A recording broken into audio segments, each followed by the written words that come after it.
by running a global company from a $10 train here in Eastern Europe. Hello and welcome back to the Travel Report. Today we're going to go over why train travel is inherently a net benefit to your business and how you can learn from train travel in a way that probably couldn't in a bus or in private transport.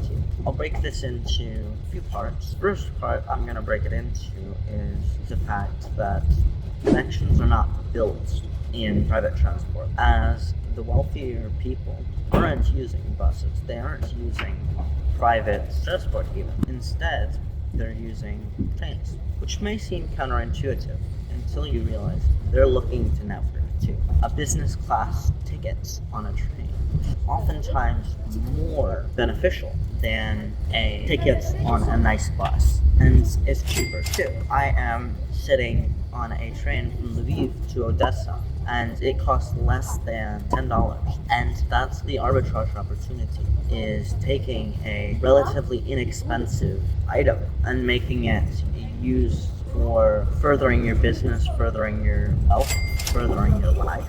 And truly, in Eastern Europe, at least, there is a sense that everyone should take the train, and that leads to actually better connection, more groundedness, more ability to truly dial in on your business and your life. And while I think that perhaps people aren't looking at the opportunity that they have through this lens, you truly can arbitrage a $10 train seat to build a business, especially in markets where there's an expectation of this being the case. The second part is trains are just comfortable. Trains are chock full of amenities that you may not get on a bus at all. And since you're so cramped on a bus, you can't really do much in terms of work or socializing effectively. I am currently on a tripod.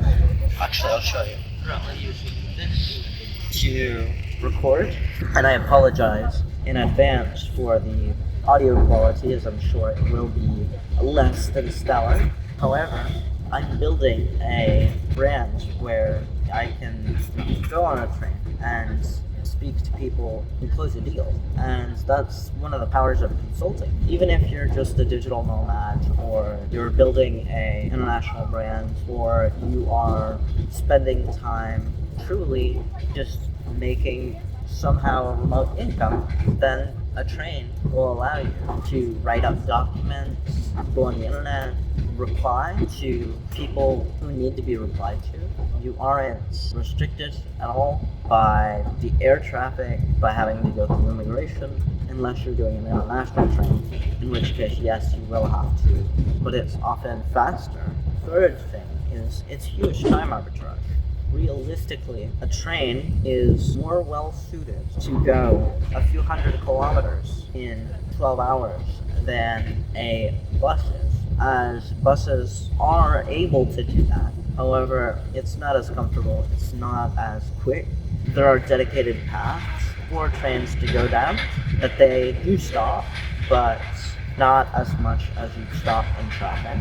And that's a huge time arbitrage opportunity. You have a lot more things to worry about in terms of time management if you are on a bus. And additionally, it's so cramped, you can't really get work done effectively.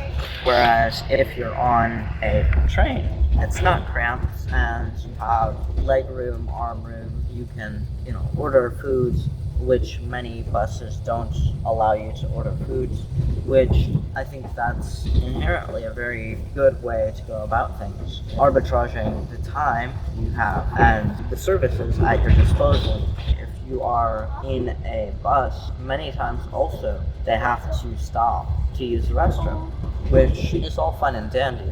However, it's a huge waste of time, as trains have toilets that are readily available and readily accessible, and that creates even less time that you need to spend on transport. While it may say 13 hours on the headline, typically that's the best case. For example, from Lviv to Odessa is at 11 hours, 12 hours, and that's seen as the worst case. And so you can create sort of this gap between what the train time is and what the bus time is. If you get to your destination faster, as many of you know, time is money.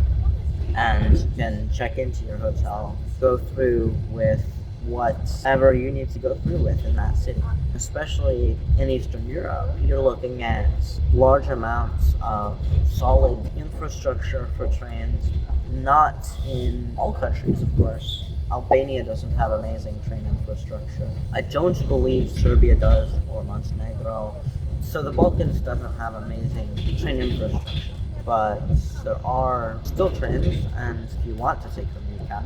In the Balkans, I recommend just using a bus. However, that's realistically the choice you have. And it's about keeping options open and being intentional with your optionality and intentional with how you live your life, as increasingly it's becoming more and more common to have to deal with large amounts of time waste from scrolling TikTok, scrolling YouTube, and we don't have the attention span we did just a few years back.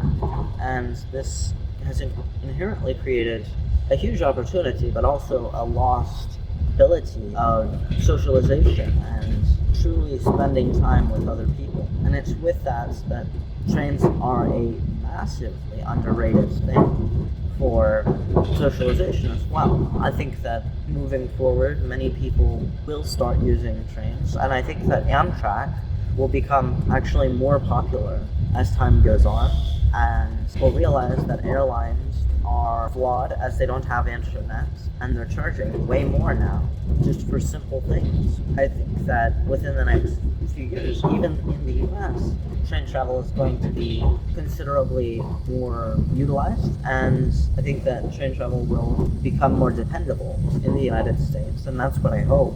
Even though I don't live in the United States anymore, I live across Eastern Europe, and I think that it is good to have people wanting these things and pushing for these things. As if I do visit my family again, I'd like to be able to get on a train and hop on a train to go to a certain area and then hop off. Now that's wishful thinking.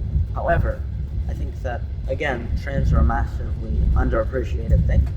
And I think that moving forward, I'll be using trains a lot more in my videos as I travel more often, as it's very difficult to travel while also recording unless I use a train.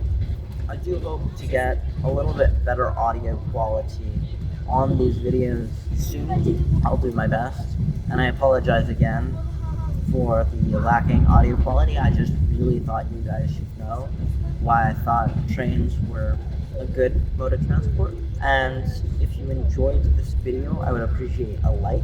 If you really enjoyed it, I would appreciate a share.